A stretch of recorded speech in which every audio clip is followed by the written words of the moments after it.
Plano de Voo, o podcast do Sebrae RS. Olá, olá! A gente sabe que você pode ouvir o Plano de Voo em qualquer tempo. Mas, neste que é o primeiro de 2022, não podemos deixar de desejar um lindo ano para todos os empreendedores. Bem-vindos e bem-vindas a mais um Plano de Voo, o podcast do Sebrae RS. Eu sou Alexandra Zanella, jornalista, empreendedora e a mediadora deste podcast. E vamos abrir o ano falando sobre um assunto que todo mundo gosta: comida! E desta vez, o papo é sobre o mercado de orgânicos. Parece que chegou a vez dos alimentos livres de agrotóxicos. Mas, como em todo segmento, é preciso estar preparado. A presença de orgânicos nas prateleiras e na mesa do brasileiro aumentou 30% em 2020. O levantamento é da Organis, a Associação de Promoção dos Orgânicos. O aumento não é inédito, gente. Aliás, pelo contrário. Entre 2003 e 2017, as vendas quadriplicaram. Já em 2019, o avanço foi de 15%. É uma tendência incontestável. E desembarca agora no Plano de Voo para falar sobre o assunto o zootecnista e mestre em bioquímica Anderson Bortoli. O Anderson é especialista no mercado de orgânicos e sócio da Solst Bio Alimentos Orgânicos. Muito bem-vindo ao Plano de Voo, Anderson. Olá, tudo bom? Dizer que é um privilégio estar conversando com vocês, estar conversando com o Sebrae, com o Roger, com todo mundo, para participar desse plano de voo sobre orgânicos e podem contar comigo. Estamos aí há 15 anos trabalhando com esses orgânicos maravilhosos. Tenho certeza que vai ser um papo muito gostoso, Anderson. E de volta ao Plano de Voo, o especialista que você já conhece, Roger Klaff, que é coordenador dos projetos de alimentos e bebidas do Sebrae RS. Bem-vindo, desta vez para falar sobre os orgânicos. Chega mais, Roger. Ô, Alexandra, legal estar aqui de novo contigo. Muito bacana a gente conversar sobre um tema aí que é tendência no mundo inteiro e vem crescendo muito no Brasil, e ainda mais aí com o nosso amigo super especialista, o Anderson, né? Um cara que conhece bastante do assunto, é um empreendedor, né, que atua nesse segmento e que pode nos trazer várias informações aí, esclarecer dúvidas também, né? Porque essa pauta do orgânico e vai além também dos alimentos e bebidas, né? Eu tive com o Anderson agora na feira de Anuga, na Alemanha. A gente já tinha participado da mesma delegação aí em 2019 e agora a gente foi de novo e a gente viu, né? Tivemos a oportunidade aí de visitar supermercados que são especializados em produtos orgânicos, onde a gente pode ver além de alimentos e bebidas, muita coisa legal como cosméticos, o mercado pet também muito forte, então tem oportunidade para vários segmentos, sem dúvida, e é muito legal estar aqui batendo esse papo, trazendo informações sobre essas oportunidades e esse mercado aí que só cresce. Coisa boa, eu tenho certeza que vai ser um grande episódio do Plano de Voo esse. E para quem está nos ouvindo, aquele recadinho para contar que a nossa gravação do podcast Plano de Voo, ela segue sendo feita de forma remota por conta da pandemia, para a segurança de todo mundo.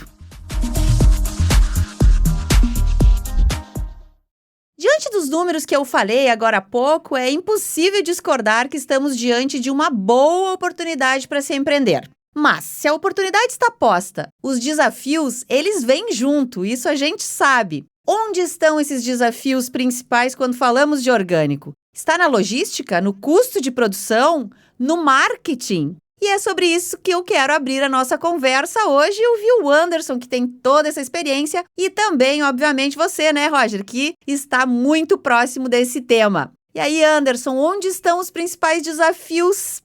Bom, no orgânico, acho que desses desafios aí que tu falaste, praticamente todos são desafios, porque no orgânico o orgânico possui relativamente pouca escala, então eles têm necessidade de melhorar a logística dele, tem necessidade de melhorar o marketing, e é um eterno aprendizado quanto à produção. O orgânico tem uma produção totalmente diferente, né, pessoal, da produção convencional. Tu tem que ter muito mais cuidado, tem que ter muito mais zelo, vamos dizer assim, né? Tem que ser uma produção muito mais zelosa, e tá aí o nosso diferencial. como orgânico. Nós, cada dia mais, cada vez mais, estamos buscando parceiros e meios de tentar atender logisticamente. Hoje, mercado da capital, do centro do, vamos dizer assim, atender Rio de Janeiro, que é um mercado consumidor grande, Florianópolis, a gente tem uma dificuldade muito grande de entregar lá. Geralmente, os pedidos são pequenos e os custos para entrega são altos. Então, o nosso desafio logístico é muito grande. A produção foi, sem dúvida, o nosso primeiro e maior desafio, né? Aprender a produzir. O arroz, há 12, 14 anos atrás, quando nós tínhamos uma parceria, seguimos com a parceria forte da Cooperável, o Uli Zanck, agora com o Paulo Duarte, lá no Taim, nós tivemos um problema muito sério para aprender a produzir o orgânico, né? Caso arroz, questão arroz especificamente, e além da questão arroz, agora entrando na questão soja, milho, feijão, orgânico que nós estamos produzindo. Então, a gente vê que é cada vez um aprendizado, mas ele está bem melhor, tem muito mais ferramenta, tem muito mais recurso e muito mais informação disponível, que antigamente nós tínhamos uma dificuldade de informação muito grande para aprender a produzir. Vamos dizer, o Roger quisesse produzir orgânico, ele ia ter que, sabe, se esmerar uns 20 anos atrás para ver onde é que ele ia começar. Hoje, com a internet, a informação estando bem mais acessível, vamos dizer assim, tá melhor de trabalhar. Anderson, pegando esse teu gancho aqui que tu tá falando, e tu tá me dizendo aí que tu trabalha, né, há bastante tempo, quase 2 décadas aí, conta um pouquinho pra gente, o que foi o insight, que botão que apertou lá atrás, 2 décadas atrás, pra começar a cultivar orgânico? Eu fiquei curiosa em saber isso, né, que é um tema antigo, porque orgânico é o primeiro, seria, né? Os produtos orgânicos, o agrotóxico veio depois, mas nós estamos numa retomada. Como foi lá atrás? É uma história bem interessante essa minha do caminho para o orgânico. Há 20 anos atrás, a minha filha, 18 anos atrás, a minha filha começou a se alimentar e apareceu nela uma alergia, eu conto muito essa história. Apareceu uma alergia nela e essa alergia começou a tomar conta da volta da boca. E aí a gente começou a procurar o que era. Nós acreditávamos que seria algum embutido, alguma coisa industrializada e tal, e foi. Até que um dia a médica disse assim, a Julinha deve estar comendo alguma coisa de colher para fazer isso, né? Aí eu lembrei, o arroz. Ela comia arroz de colher, sabe? Graças a Deus, sempre teve bastante arroz em casa. E aí a médica me perguntou, vai veneno no arroz? E eu disse, vai bastante. Vai muito, né? Arroz, morango, pepino, hortaliças, vai muito veneno. E aí a minha filha consumia muito arroz e daí a médica disse, Anderson, experimenta trocar o arroz ou deixá-la sem arroz. Aí eu cortei o arroz, aí ela parou de ter alergia.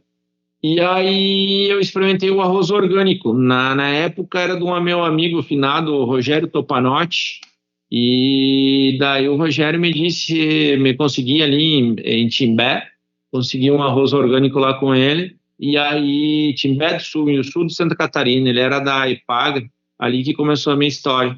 E aí ele experimentou, eu experimentei o arroz orgânico e assumiu as alergias da menina. Coincidentemente ou não, eu estava terminando o meu mestrado. E aí eu pensei, olha, eu quero fazer alguma coisa que a minha filha possa se alimentar, né?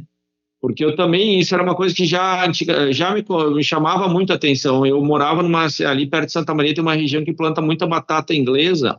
E a batata inglesa era um troço impressionante. Chegava nos produtores para comprar a batata inglesa e tu pedia assim, eu quero a batata inglesa. E eles diziam assim para mim, não, leva essa daqui que essa aqui eu consumo, essa aqui é para vender. Pô, daí tu fica assim, né? Como assim essa aí é para vender, essa aqui que tu consome? Sabe? E não era só a batata inglesa, era tudo que era alimento, tu ia comprar comercialmente. Eu digo, não, mas tem coisa mal, né? Tem coisa errada. Eu que tinha filha pequena no caso, não queria dar veneno para minha filha, né? De forma alguma. Defensivo agrícola, né? O nome sofisticado. Aí eu comecei a dar alimentos orgânicos para minha filha. E realmente, ela nunca, graças a Deus, nunca teve problema nenhum grave de saúde desde que ela começou a se alimentar com orgânicos. E aí, como eu estava terminando o mestrado, eu vou começar a trabalhar com isso. Porque tu tem toda uma legislação atrás do orgânico, né? esse orgânico, porque hoje tu tem o orgânico que é orgânico de auditoria e o orgânico que é de participativo.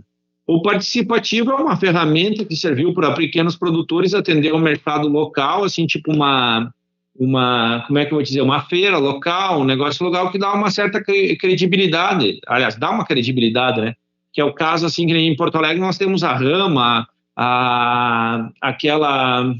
tem uma do Paraná, daqui a pouco eu lembro o nome, tem uma do Paraná que é muito conhecida também, que foi uma das primeiras, e aí eu comecei na segunda vez a buscar as auditadas, que a auditada é uma norma internacional, né, de orgânico que atende o mundo inteiro, que eu também via isso de muito interessante no orgânico, né? Se tu produzir um arroz dentro da norma europeia, tu pode vender ele na União Europeia, enquanto hoje o nosso arroz tem certas restrições na União Europeia, o arroz normal. Então, o teu mercado se torna muito mais abrangente mundial, tendo certificação orgânica auditada. E aí eu comecei a buscar isso, né, como um diferencial de mercado, comercialmente falando, e como um diferencial de qualidade de vida e de saúde como um alimento orgânico. E aí começou a transformação da nossa vida. A gente sofreu muito preconceito no começo, fui muito criticado dentro da família, dentro de amigos, gente próxima me disse, mas o que tu quer com essa bobagem? Isso aí eu cansei de ver. Agora o pessoal fala de orgânico, agora tá lindo, né? 20 anos agora que tá pronto, como todo dia, tá pronto, até o Roger aparece, né? Mas tirando isso é impressionante. O começo foi muito difícil. Eu imagino quem começou em 84, em 80 a produzir orgânico, nós temos casos assim, né, na nossa região, mas foi um desafio e graças a Deus agora ele está começando a gente está começando a colher, né, os frutos disso. Ainda está longe de comer alguma coisa doce, ainda está meio ácido, né, mas faz parte da vida, vamos lá. Enquanto tu falou da história do preconceito, eu lembrei que lá por 2015 a gente já vinha mapeando essas oportunidades e a gente queria desenvolver no Sebrae alguns projetos com essa pauta do orgânico.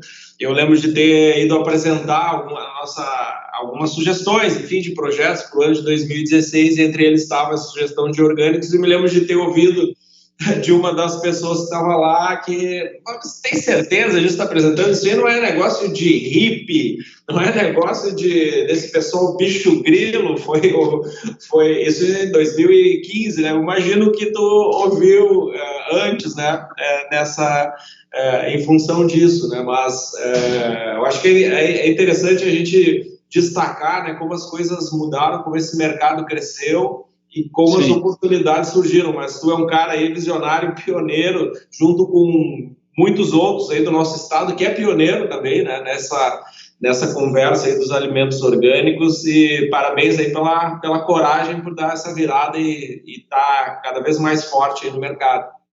Sem dúvida, né, Roger, a gente comentou várias vezes sobre isso, né, no começo realmente, começo de tudo na vida, né, só casamento que é bom no começo, né, o resto tudo no começo não é fácil, né, e é o contrário, mas assim, foi melhorando e tá cada vez, assim, eu noto que tem hoje, né, Roger, as pessoas estão preocupadas ainda, e cara, assim, ó, já o pós-pandemia e pós-pandemia, atualizando para cá, vamos dizer assim, houve uma preocupação maior ainda com o orgânico, sabe? As pessoas perceberam que a vida é efêmera, sabe? Que tu tem que cuidar da tua saúde, tu tem que te preocupar com o que tu tá ingerindo, independente de tu gostar ou não, é comprovado que tu não tem resíduo químico, entendeu? É um alimento que tu não tem resíduo químico. Comercialmente, o orgânico tem muita exploração ainda, muita exploração do produtor até nós chegar no consumidor. Ainda o orgânico sofre muito. Eu acho que uma válvula de escape, sem dúvida, são as feiras, mas as feiras nós atendemos relativa pequena escala, né? Entende? Então, tu tiver uma produção aí de 5 hectares, 10 hectares, 20 hectares, nós conseguimos atender o orgânico. Agora, nós tivermos uma produção de 1.000, 2.000, 3.000 hectares, feira já não vai nos salvar, né? Como eu digo comercialmente, nós temos que buscar uma nova válvula de comercialização. Anderson, antes de avançar, assim, mais para, de repente, o pessoal que está nos ouvindo aí, que não é do setor de alimentos, nem de orgânicos, se puder dar uma geral, assim, né, básica mesmo, assim, do que é considerado orgânico hoje, né? Porque essa conversa tem muito entre o convencional, o orgânico, o ecológico, o natural. Enfim, o que hoje dá para a gente considerar? Mas assim, ó, Roger, respondendo a tua pergunta, tem muita gente assim, ó, eu sempre procuro dizer, vá atrás das certificações, sabe? Basicamente isso. Quais são as certificações que tu tem? Ah, isso aqui é orgânico. Ah, beleza. Qual é a certificação do senhor? Ah, eu tenho tal certificado. Ah, não, beleza. Entendeu? Tu tem propriedade para aquilo ali que tu está falando. Porque assim, eu percebo que o orgânico caiu numa descredibilidade. O orgânico é todo alimento livre de agroquímico. Não tem nenhum produto químico que é livre de mão de obra escrava, que eu acho que é muito importante no nosso país hoje, livre de mão de obra escrava. Quem viaja por aí sabe que ainda existe uma mão de obra escrava disfarçada, isso existe sim. Ele é sustentável e preocupado com o meio ambiente. Então, o alimento orgânico, e coerente com os impostos. Então, o alimento orgânico, vamos dizer, é uma coisa assim que tu é politicamente correto, não só nutricionalmente, falando em produto químico, residual químico que fica. Porque, assim, o que eu percebo hoje nos químicos? Há um descontrole, né? Um certo descontrole. Isso ninguém precisa me falar. Eu faço 5.000 quilômetros por mês dentro do estado do Rio Grande do Sul. Então, eu conheço. Quando tu falar de orgânico hoje que está sendo feito lá, ou aqui, ou acolá, eu conheço. E vejo os convencionais também. E tem muita gente convencional que vai fazer um produto convencional que vai ser vendido para a mesa do consumidor e passa algum produto químico antes de ir sem respeitar a carência, entende? Eu acho que ainda a gente está engatinhando na questão orgânica, nesses resíduos químicos nossos, sabe, Roger? Mas, assim, ó, é cuidar a certificação, porque quando tu pedir a certificação, tu vai estar elencado tudo isso que eu te falei, sustentável, paga impostos, é politicamente correto, não tem mão de obra escrava, não tem resíduo químico. Tem algo referente à diversificação da produção, Anderson? Porque a gente vê muito essa pauta, né, da monocultura, e não sei se tem alguma coisa até da diversificação da produção para melhoria do uso do solo e facilitação no controle de insetos e pragas. Essa é uma prática do orgânico hoje que a gente usa. O arroz especificamente, hoje a gente está entrando em Santa Vitória do Palmar, é um caso que nós estamos tendo agora, bem clássico disso aí que tu está falando, Roger. A gente tem soja orgânica lá, e soja, milho, e no inverno a gente quer entrar com aveia. Então vai ter uma rotação de cultura, claro que vai ser uma monocultura a princípio, né, grande. Tem muita diversificação hoje. Tu pegar o caso ali na RS 118, Maurício, que é o fornecedor do Zafari de orgânico, ele produz hoje em 17 hectares, ele produz acho que mais de 50 variedades de alimento orgânico, sabe, HF. Então, tu tem o pessoal de São José do Sul, Adriano, do Vale Orgânico, que produz ovos orgânicos. Então, tá tendo uma diversidade, mas assim, ele é um pouco de monocultura, mas com uma diversidade. E nós, dentro da matriz produtiva do produtor, bom, eu tô olhando o ponto de vista da produção, né, Roger? A gente está tentando fazer uma rotação de cultura para tu ter um melhor aporte nutricional do solo. Porque o solo, a qualidade do solo, essa conversa de terroir, né? Esse troço aí nada mais é do que refletir os nutrientes do solo no alimento.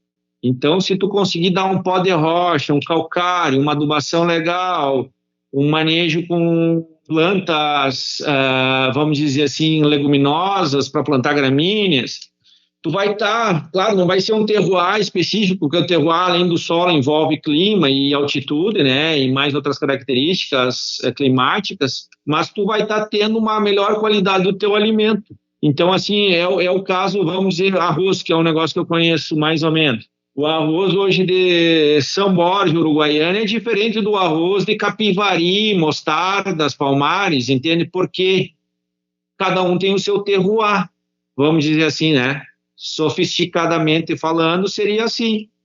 Então, o que é importante tu fazer a rotação de cultura para tu, além de ter o teu arroz, tu ter outros alimentos que possam dispor de microminerais e minerais diferentes para a nutrição desse produto. Então, que vai refletir num produto de melhor qualidade, com mais peso eletrolítico, que vai ser um alimento mais pesado e que vai ser mais saudável, menos agressivo às papilas degustativas, que torna o alimento mais gostoso. Por isso que tu come um tomate orgânico e diz, ai, parece do tempo da minha avó, né? Por causa disso, tem toda uma qualidade no alimento que vai refletir no teu gosto, no teu paladar. E isso está ligado à nutrição do solo e à qualidade da semente, o manejo, tudo isso aí. Mas esse é o caminho. Que legal, Anderson. Gostei dessa conversa aí do terroir, tô sentindo que tu tá trazendo aí termos elegantes aí para a conversa. É que eu sou um cara sofisticado, tu sabe, né, Roger? Mas o que a Alexandra falou no início foi legal sobre os gargalos, né? A gente fez um raio-x, o Sebrae fez há um tempo atrás, sobre os gargalos aí da produção de orgânicos no Brasil, e a principal carência que veio aí foi insumos apropriados. Falou um pouco sobre isso, né? E depois a questão da comercialização que a Alexandra colocou também, né? Eu acho que a cadeia, a gente falou muito sobre isso nessa oportunidade que a gente teve junto na Alemanha, na Nuga, sobre como é que a gente pode ajudar a fortalecer essa cadeia produtiva, né? Seja dos insumos, seja de embalagem, seja na comercialização, né? Mas me chamou bastante atenção essa dificuldade de ter acesso a insumos apropriados. Como é que tu enxerga isso e talvez tu enxerga alguma saída aí para que a gente possa contribuir? É um tema complicado, essa pergunta é complicada. Se fosse fácil, eu estava rico. Roger, assim, eu acho que é um conjunto de ações, não é uma ação específica. A disponibilidade hoje a disponibilidade nossa hoje de insumos para a produção agrícola melhorou bastante. Acho que precisaria de um pouco mais de treinamento, um pouco mais de conscientização do consumidor, ligar mais consumidor com o produtor. Eu acho que é um caminho que nós podemos pensar forte, sabe, Roger? Porque o consumidor ter consciência do que ele está pagando tão mais caro um produto orgânico. Não é só o supermercado que está ganhando 3 vezes em cima, não é só isso, né? Nem vamos entrar nesse mérito, né? Mas, assim, tu ligar, saber que uma pessoa... Tu tem todo um trabalho envolvido atrás da produção. Tipo assim, hoje, falando de insumos agrícolas, hoje mesmo de manhã eu fui procurado por uma empresa grande, cara, que está exportando e tudo, e eles... Ontem de manhã.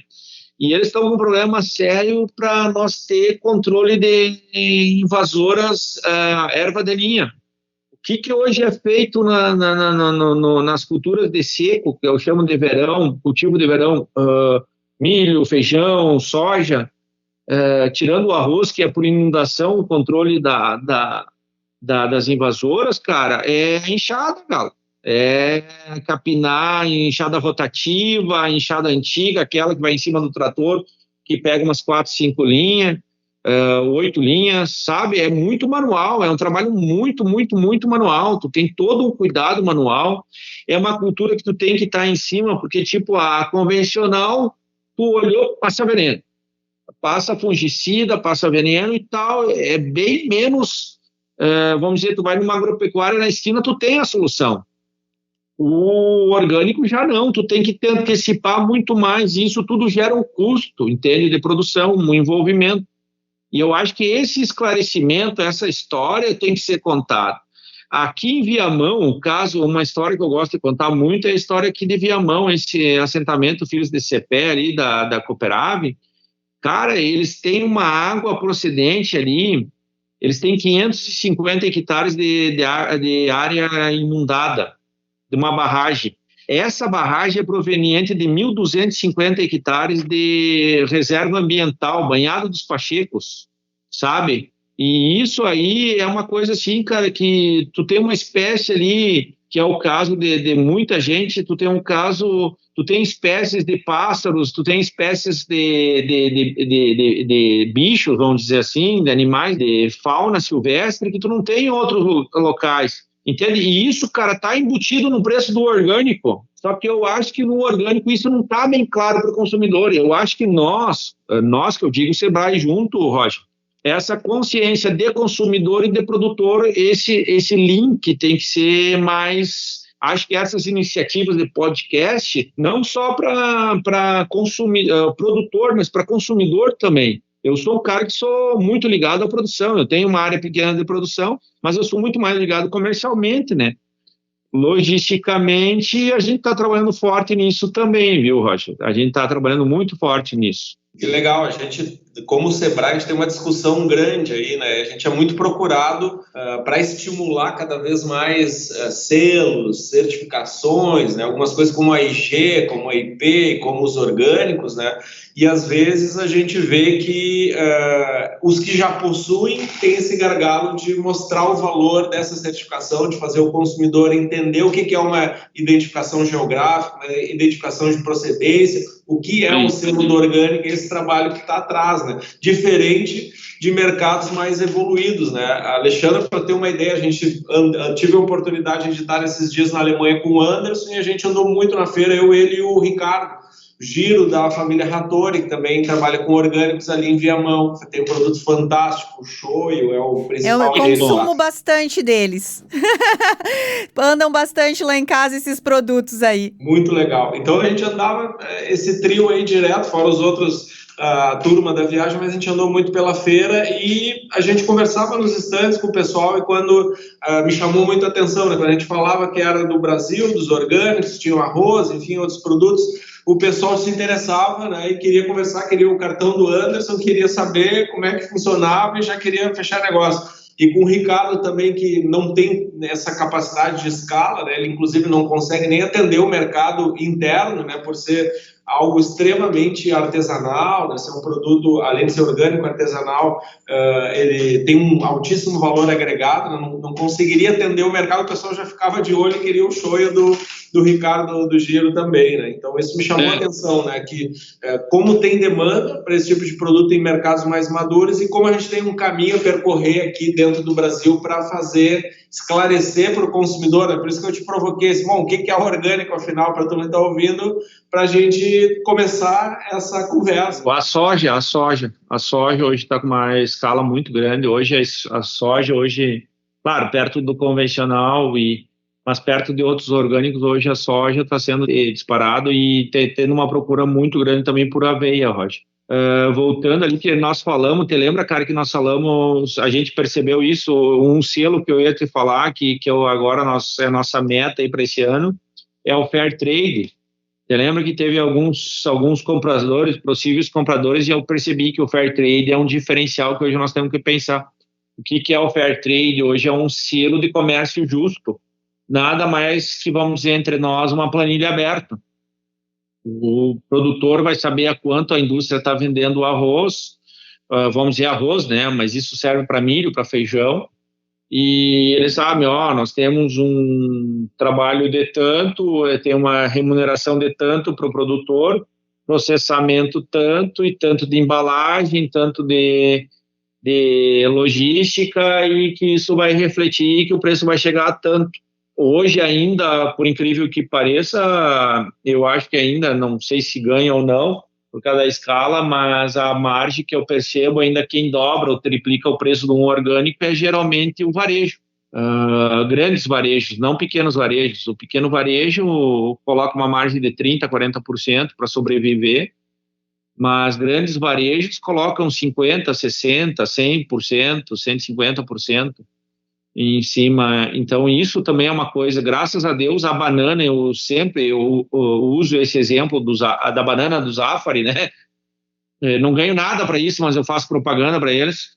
mas é uma coisa que quebrou o paradigma, né? Pelo menos é uma coisa assim que tu chega e comprova uma teoria que eu sempre tive. Se as pessoas fossem chegar num supermercado e tu vê um arroz, o mesmo preço do arroz convencional, um arroz orgânico, 10%, que seja uma margenzinha pequena, sabe, de diferença, as pessoas com certeza levariam um orgânico. O que acontece hoje em muitos produtos, o orgânico é 5, 6, 8 vezes mais caro que o convencional. E aí explicar até um certo ponto a indústria e o beneficiamento, o produtor consegue chegar. Mas o varejo, sei lá, logística ou liquidez de mercado, ele geralmente tem um posicionamento diferente. Hoje, graças a Deus, tem varejos que estão começando a focar nisso e ver que não estão trabalhando junto, estão sendo parceiros e estão querendo, então, diminuir ou participar a margem e também tornar, vamos dizer, ser uma espécie de parceiro num fair trade, que daí tu tem as margens declaradas. Olha, eu ganho 30, tu ganha 30, entendeu? Eu tenho um custo de 20, me sobra 10, me sobra 5, então é assim que funciona o fair trade. E eu acho que esse é o caminho que o orgânico vai ter que seguir para poder sobreviver. A gente está fazendo um hub de orgânicos na Ceasa, aqui em Porto Alegre. A gente está com um hub de orgânicos na Ceasa porque eu e o pessoal dos ovos e mais outras empresas, a Bioorgânica e o pessoal da banana, Terra de Areia, também seu Milton, a gente percebeu que nós precisamos estar posicionado para entregar o nosso produto. O que acontece? Alguém de Uruguaiana quer comprar, eu estou dando um exemplo, né? O Bagé quer comprar uma caixa, 5 caixas de arroz orgânico, ou que seja qualquer outro produto orgânico. O frete hoje vai sair mais caro do que o produto, entende?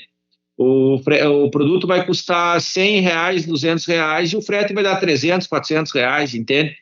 Então, o que a gente está tentando aliar a logística reversa da Ceasa? Aproveitar esse instrumento que foi criado há mais de 30, 40 anos para tentar usar ele como hub, como um ponto logístico. A gente está com uma pedra lá já, Roger, tudo certinho, e a partir de janeiro já vão começar a operar. Então, para tentar esparramar alimento orgânico no estado de uma forma mais barata. Muito bom. Anderson, ouvindo vocês conversar sobre isso, as dificuldades e tudo mais, eu quero trazer uma discussão aqui que a gente acaba ouvindo bastante por aí e que ela é uma boa bengala da forma tradicional, né? Que quando a gente começa a falar em orgânicos, dependendo quem tá no meio da roda da conversa, a pessoa já fala, não, o orgânico não consegue produzir para alimentar todas as pessoas. Eu sei que esse é um tema que é bem discutido, mas eu queria ouvir o Anderson sobre isso, porque esse é um argumento que a gente escuta há muitos e muitos anos e tem gente que é muito ferrenha com essa bengala, com esse argumento de que não vamos ter comida se for orgânica. Isso é uma coisa assim, ó, que eu particularmente parei de lavar porco com sabonete, sabe? Eu já não teimo nem nada, eu já digo, não, tu tá certo. Porque o alimento hoje, o nosso problema não é, a humanidade foi, desde 76 só, a nossa humanidade foi alimentada até 76 sem químico. Então, de 76 para cá, 45 anos atrás, 45, que nós aprendemos a alimentar a humanidade, que tivemos que usar químico para produzir, isso é pacote de quem vende, é óbvio.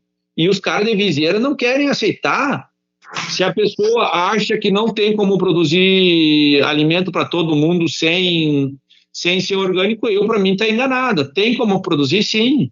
É só uma questão de buscar, de fazer. A produtividade da soja orgânica hoje está em torno de 55, 60 sacos por hectare, a soja convencional está 70, então não é uma disparidade tão grande. O arroz orgânico produz hoje em torno de 6 toneladas por hectare, 5.800, 5 toneladas por hectare, o convencional chega a 10, mas o custo dessas 10 esse custo dessas 10 aí, no fim, fica elas por elas. Então, eu acho assim que tem meio. O problema da fome, o problema do não produzir é o não distribuir. As pessoas não têm dinheiro. é o não distribuir, é o não entregar, é a logística. O problema de tudo hoje é a logística, não é não ter como produzir. Ter como produzir, vai ter que produzir de um jeito ou do outro. As pessoas produziram até isso que eu quero dizer. Numa humanidade que produz agricultura há 4.000 anos, eu sei que a população mundial cresce cada vez mais, mas há 4.000 anos a gente tem uma agricultura e ter a hipocrisia de achar que 45 anos para cá é que está certo, está muito errado. Isso está muito errado. Ajuda, claro que ajuda, são ferramentas. Os químicos são ferramentas que são usadas na produção. Se eles forem usados de forma correta, hoje com a tecnologia que tem de químico, está muito menos pior. Não é que está melhor, está menos pior. Estão matando nossas abelhas e nossas parreiras, sabe? E isso não sou eu que estou falando, isso é artigo científico da Universidade Federal de Santa Maria. Eu acho que teria como produzir. O problema de não ter alimento é renda e logística. E acho que as pessoas têm que realmente, vamos dizer, tirar um pouco da viseira e aceitar, ouvir pelo menos o que o outro está falando, sabe? Tentar, se acha que é certo, se é errado, não quer dizer, mas tenha o seu posicionamento e respeite quem tem um posicionamento diferente, sem polarizar, sabe? Tem um desafio grande também, que é da produção. Acho que a gente tem um número de produção bom, mas existe ainda um desperdício, né? Tu falou da logística, tem uma quebra de produção, desperdício do campo até a mesa e dentro de casa, né? Existe esse desperdício nas geladeiras. 20%, cara, 20%. E aí os caras vêm me dizer que não, 20% já dá diferença. Entendeu? Colhe 100 milhões, tu colhe 100 milhões de toneladas, 20 milhões de toneladas fica nos asfaltos, na beira de estrada, em fundo de silo, na lavoura, fundo de porto, 20%. Então, que é isso, entendeu? Eu acho que esse é o posicionamento, mas, como eu disse, eu não vou mais lavar porco com sabonete. Mas, Anderson, tem um outro número que me chamou a atenção do Instituto de Pesquisa Orgânica, na UFIBL, que fala do aumento, um número animador aí para quem atua nesse segmento, né, do aumento do número de terras agrícolas orgânicas no mundo, aí, foi 1,1 milhão de hectares, esse aumento de terras agrícolas para cultivo de orgânico. E, ao mesmo tempo, em 2019, o mercado global de alimentos passou de 100 bilhões de euros em 2019.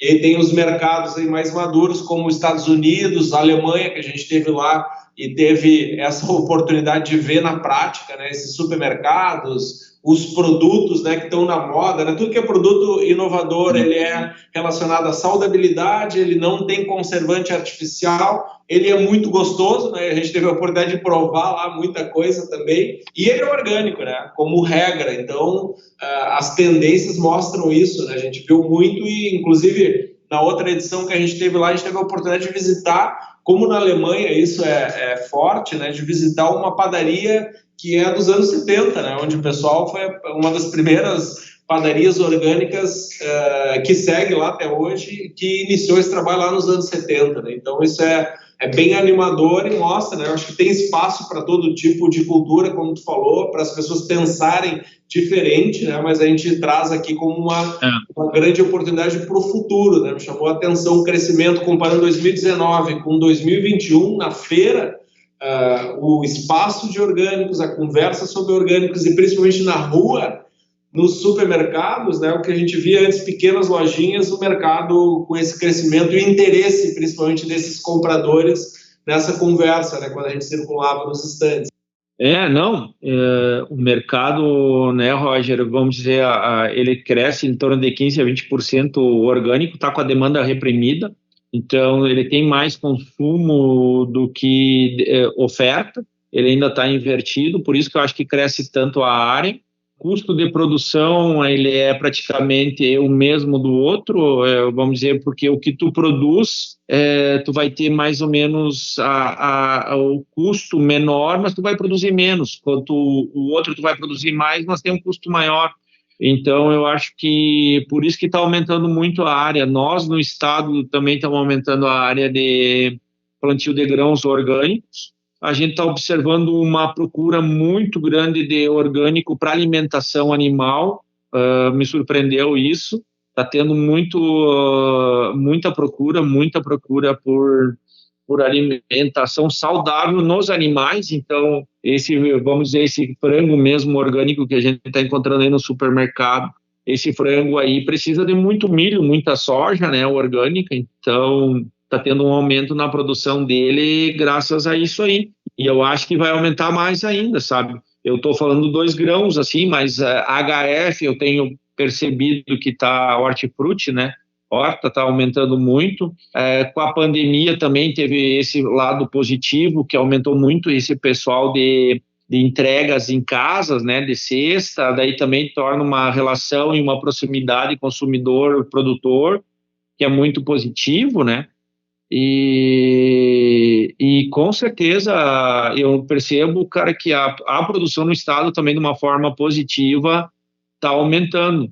O pessoal da carne tem nos procurado também, né, Roger? O pessoal lá de cima o seu Carlos e coisa. Agora na virada do ano nós vamos começar a retomar o projeto que tinha sido estacionado pela pandemia. Então, está tendo essa busca, assim, no mercado de orgânico, posso dizer que mundial, e muito ligado à nutrição animal, à nutrição pet também orgânica. Hoje também, se tu for em isso tem aumentado. Tem uma preocupação com, vamos dizer, o teu animal de estimação, o que ele está consumindo também, isso está refletindo nele, né? Então, quem pode, sei que é um nicho de mercado, mas ele é crescente, ele tem sido crescente e a gente tem que estar atento a esses, como a gente trabalha em orgânico, tem que estar atento a esses insumos que as indústrias vão precisar, né? O insumo para a indústria fazer orgânico, então isso realmente tem crescido, né? Muito legal, né, ouvir essa visão e a gente, né, ter esse panorama aí sobre o mercado e oportunidades. Esse da PET, quando a gente visitou lá, eu nunca tinha pensado nisso. Quando a gente viu no supermercado, tinha uma seção do supermercado só com alimentos variados para todos os tipos de PET, né, todos orgânicos e vários tipos. Aquilo me chamou bastante atenção, né? Claro que outras coisas também, como os cosméticos, enfim, né, alguns produtos que a gente nem imagina, ainda tem uma oportunidade gigante aí para crescer. Eu, que sou uma consumidora de alimentos orgânicos, poderia ficar horas e horas aprendendo com vocês. Mas com certeza nossos ouvintes também adorariam ficar mais tempo. Infelizmente, estamos chegando ao fim desse episódio do Plano de Voo. Anderson, muito obrigada pelas dicas. Foi muito bom beber um pouco aí dessa tua experiência com os orgânicos. O Plano de Voo é a tua casa, volte sempre. Muito obrigado pelo convite, muito obrigado aí, Roger, Alexandra, por terem me escutado aí, quem quiser também, estou à disposição para esclarecimento e contem comigo sempre, e muito obrigado mesmo pelo convite, viu, Roger? Muito obrigado, e a hora que tiver uma carne orgânica, nós vamos ter que fazer um churrasco. Me convidem, por favor, não esqueçam de mim. Pode deixar, vamos fazer um rendezvous grande. Roger, mais um plano de voo para nossa conta. Dessa vez falamos de orgânicos, mas é sempre importante lembrar que alimentos e bebidas continuam abrindo oportunidades. Obrigada por mais uma presença aqui no Plano de Voo, Roger. Valeu, Alexandra. Obrigado aí por mediar esse baita papo com o Anderson. Sempre um prazer estar aí contigo. O tempo passou voando, né? Muito legal ouvir aí os nossos convidados e, sem dúvida, espero que a gente possa ter um número 2 aí dessa conversa com o Anderson sobre mais informações e oportunidades no mercado orgânico. Isso é muito legal. A gente abriu o canal para ouvir pessoas que pensam diferente, que trazem oportunidades aí para que a gente possa complementar o conhecimento dos empreendedores. Obrigado. E um abraço super especial para você que ficou com a gente até agora. Fique ligado nos próximos episódios do Plano de Voo e nos acompanhe nas redes sociais. E que seja um 2022 muito próspero. Até a próxima! Plano de Voo, o podcast do Sebrae RS.